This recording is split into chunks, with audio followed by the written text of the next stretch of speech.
اذکار سیریز میں ہم آپ تمام کا استقبال کرنے جا رہے ہیں۔ ہم لوگوں نے سید الاستغفار کا آغاز کر رکھا تھا،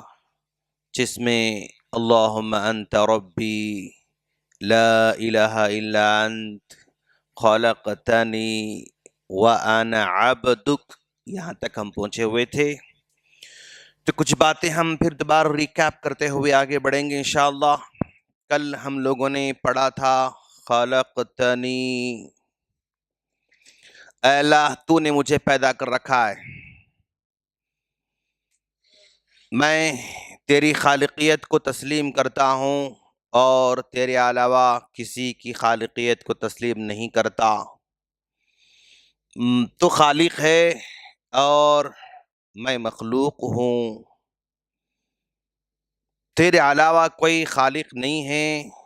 اور تیرے علاوہ جو کچھ ہے وہ مخلوق ہے، چاہے وہ فرشتوں کی شکل میں ہو، جنت کی شکل میں ہو، جہنم کی شکل میں ہو، انسان کی شکل میں ہو، چرند پرند درند، پہاڑ، آسمان، ستارے، سورج، یہ سب کے سب مخلوق ہیں اور میں بھی ایک تیری مخلوق ہوں۔ تو نے مجھے پیدا کیا،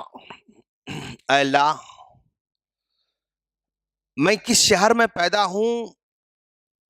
مجھ سے میرا اس میں اختیار نہیں ہے، کس شہر میں پیدا ہوں گا اس میں میرا کوئی اختیار نہیں، تو نے میرے لیے اختیار کر رکھا ہے کہ تو فلاں شہر میں پیدا ہوگا، میں اس سے راضی ہوں۔ میں کس ملک میں پیدا ہوں گا اس میں میرا کوئی اختیار نہیں ہے، تو نے اختیار کر رکھا کہ تو فلاں ملک میں پیدا ہوگا، اس سے میں راضی ہوں۔ میں کس کا بیٹا بنوں گا، میرا باپ کون ہوگا میرا اختیار نہیں، میری ماں کون ہوگی اس میرا اختیار نہیں، تو نے جس کو میرا باپ بنایا، جس کو میری ماں بنا، اس سے میں راضی ہوں۔ میں کس کلر کا رہوں گا میرا کوئی اختیار نہیں ہے،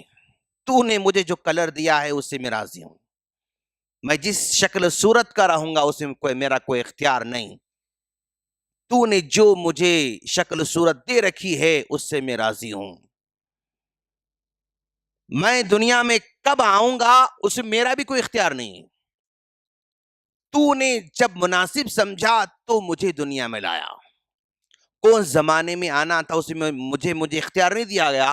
میں پھر بھی اس سے راضی ہوں۔ اور میں کب تک اس سرزمین پر رہوں گا اس میں بھی میرا کوئی اختیار نہیں، کتنے سال رہوں گا اس میں میرا کوئی اختیار نہیں، لیکن پھر بھی میں تجھ سے راضی ہوں۔ تو بندہ یہ ساری کی ساری چیزیں خلقتنی، تو نے مجھے پیدا کیا تھی، یہ ساری کی ساری چیزیں بندہ تسلیم کرتا ہے، اس میں وہ قانون بناتا ہے اور اس کو ایکسپٹ کرتا ہے۔ اور کچھ چیزوں میں اللہ تعالیٰ نے مجھے، کچھ چیزوں میں خلقتنی تو نے مجھے پیدا کیا،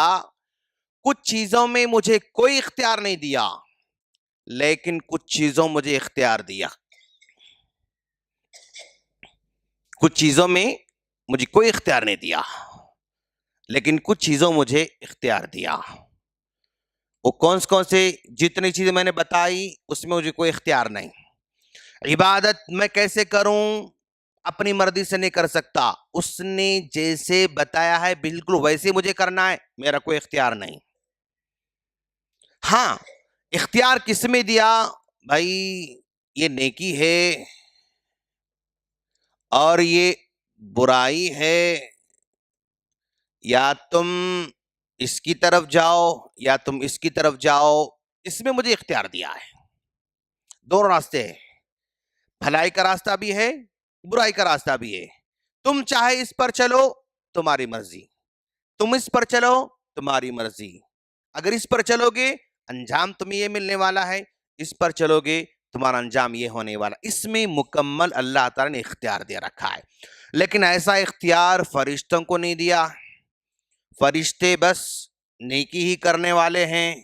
ان کے پاس برائی کا عنصر ہی نہیں ہے، وہ اپنی مرضی سے کچھ نہیں کر سکتے ہیں، جو رکوع میں ہیں وہ قیامت تک رکوع میں رہنے والے، جو سجدے میں ہیں قیامت تک سجدے میں رہنے والے، جو قیام میں ہیں قیامت تک سجدے میں قیام میں رہنے والے، جو طواف کرنے والے ہیں طواف کرنے والے، سب کو جو ذمہ داری دے رکھا ہے اسی میں لگے ہوئے، اس سے ہٹ کر اپنی مرضی سے کچھ نہیں کر سکتے ہیں، لیکن وہ اختیار مجھے دے رکھا ہے، میں اس راستے پر چلوں یا اس راستے پر چلوں، اختیار مجھے دے رکھا ہے۔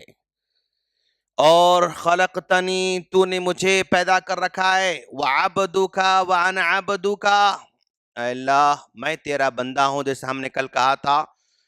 کہ بندہ یہ ڈیسائیڈ نہیں کرتا ہے کہ تو مجھے کتنا اجر دے گا، سب کچھ وہی مطلب فیصلہ کرنے والا ہے، میں اس قدر عاجز ہوں، وانا عبدک، میں تیرا بندہ ہوں، اے اللہ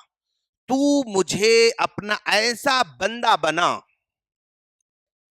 تو مجھے ایسا بندہ بنا جس کے بارے میں تو کہتا ہے کہ میں اس کا کان بن جاتا ہوں جس کے ذریعے وہ سنتا ہے، میں اس کی آنکھیں بن جاتا ہوں جس کے ذریعے وہ دیکھتا ہے، میں اس کا ہاتھ بن جاتا ہوں جس سے وہ کام کرتا ہے، میں اس کا پیر بن جاتا ہوں جس سے وہ چلتا ہے، مطلب اے اللہ میں تیرا بندہ ہوں، تو نے مجھے کان دیا ہے، اس کانوں سے صرف تیرے اچھے کام کرنے کی توفیق عطا فرما، ان آنکھوں سے مجھے صرف تجھے راضی کرنے کی توفیق عطا فرما، ان ہاتھوں سے ان پیروں سے صرف تجھے راضی کرنے والا بنا دے۔ بندہ اس میں اللہ تعالیٰ سے ریکویسٹ کرتا ہے، اے اللہ تو مجھے اس ویسا بندہ بنا جن بندوں کے بارے میں تو نے اپنے نبی کے ذریعے بتایا نا کہ وہ چلتے چلتے چلتے پہاڑ میں چلے گئے، غار میں چلے گئے، پھر بارش آ گئی، یہ بندہ یہ التجا کرتا ہے، یہ بندہ یہ التجا کرتا ہے، یہ بندہ یہ التجا کرتا ہے، وہ جیسے التجا انہوں نے کی نا ویسے التجا کرنے والا بندہ بنا، جیسے انہوں نے دعا کی ویسی دعا کرنے والا بندہ بنا، نیک اور صالح بنا، تو گویا خلقتنی، تو نے مجھے پیدا کیا، اچھے راستہ بھی تو نے دکھایا، برائے بتایا، بس اچھے راستے پر چلانے کی طاقت تیرے پاس ہے، اس پر چلا، میں تیرا بندہ ہوں، ان بندوں کی طرح بنا جن بندوں کا ذکر تو مطلب نیکیوں میں کرتا ہے، ان بندوں کی طرح مت بنا جنہوں نے گھمنڈ کیا، غرور کیا، تکبر کیا، نافرمانی کی، فرعون کی طرح، حامان کی طرح، شداد کی طرح، ابو جہل کی طرح، ان بندوں مجھے شامل مت فرما، اچھے بندوں میں میرا شمار فرما، اس میں میرا کوئی کمال نہیں، میں اچھا ہوں تو اس میرا کمال نہیں، تو نے مجھے اچھائی کے راستے پر چلانے کی توفیق دی، بس اس کو باقی رکھنا، مرے دم تک اسی اچھے راستے پر چلنے کی توفیق عطا کرنا، یہ بندہ اللہ تعالیٰ سے التجا کرتا ہے۔ خلقتنی وانا عبدک وانا علی عہدک، اے اللہ میں تیرے عہد کا پابند ہوں، وانا علی عہدک، میں تیرے عہد کا پابند ہوں، جب ہم لوگ ابھی دنیا میں نہیں آئے تھے، ابھی ہم لوگ عالم ارواح میں تھے، اسی وقت اللہ تعالیٰ نے ہم سے وعدہ لیا تھا، لست بربکم، کیا میں تمہارا رب نہیں ہوں؟ تو ہمارے روحوں نے جواب دیا تھا، قالوا بلا، کیوں نہیں ہے اللہ، تو ہی ہمارا رب ہے، تو ہمارے عالم ارواح میں جو ہم نے عہد کیا تھا، جو ہم نے پرامیس کر رکھا تھا، اس پر میں قائم ہوں، ابھی بھی میں تجھے رب مانتا ہوں اور مرے دم تک رب مانوں گا، تو ہی میرا رب ہے۔ قالوا بلا الست بربکم، کیا میں تم رب نہیں ہوں؟ تو ہم نے وعدہ کر رکھا تھا، اس پر ہم قائم ہیں، وانا علی عہدک ووعدک، جو کچھ میں نے وعدہ کر رکھا ہے اس پر میں قائم ہوں، مستطاعت، ہاں تو نے جتنی مجھے طاقت دے رکھی ہے نا اس کے مطابق میں کوشش کر رہا ہوں، میں 100% میں تیرا پکا بندہ ہوں، یہ دعویٰ نہیں کرتا ہوں، لیکن تو نے جتنی مجھے طاقت دے رکھی ہے، تو نے جتنی مجھے سمجھ دے رکھی ہے، تو نے مجھے جو وسعت دے رکھی ہے نا اس کے مطابق میں کوشش کر رہا ہوں، وانا علی عہدک ووعدک مستطعت، جتنی طاقت دے رکھی تو مجھے اتنا تو میں کوشش کر رہا ہوں، اور اللہ کو یہی پسند ہے، فاتقوا اللہ ما استطعتم، جتنی طاقت تمہارے پاس ڈرتے جاؤ، کام کرتے جاؤ، تو اپنی طاقت بھر میں تیرے راستے پر چلنے کی کوشش کر رہا ہوں، یہ بندہ اس میں اقرار کر رہا ہے۔ اللہ سے دعا ہے اللہ تعالی ہم تمام کو ان باتوں کو صحیح معنوں اپنی زندگی میں لانے کی توفیق عطا فرمائے. آمین. السلام علیکم ورحمۃ اللہ وبرکاتہ.